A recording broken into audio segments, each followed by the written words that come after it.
Meron na akong sasabihin, sana'y makinig ka.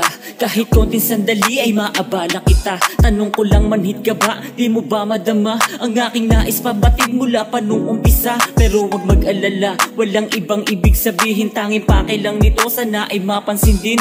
Ang isang nilalang na nagmisto lang anino. Dahil sa kakasunod masilayan lang ang ngiti mo. Di ko planado ang lahat, biglang lumitaw sa aking dibdib lumagabog, parang gustong isigaw. Oo, ikaw, bakit nga ba ikaw? Ang palaso ni Cupido ay tila ba naligaw? Gusto kita, mahal mo siya, malabong magkaisa. Dahil ang palasong ginamit sa atin magkaiba. Pero wala na akong iba pa ngayong hihingiin. Kontento na akong ganito, wala nang hihilingin. Di ko naman inihiling, mahalin mo pabalik aking sinta. Di ko kaya kung sa'kin mo pagkakain.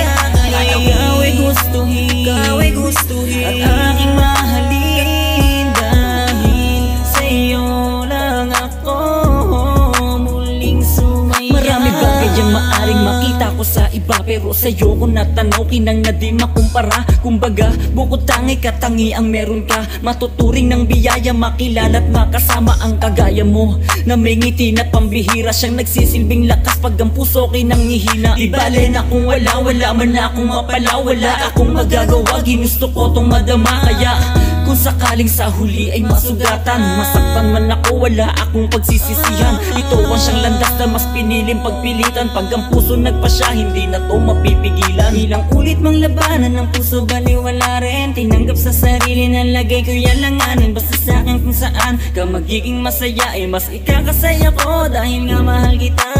Di ko naman inihiling, mahalin mo pabalik aking sinta. Di ko kaya kung sa'kin mo pagka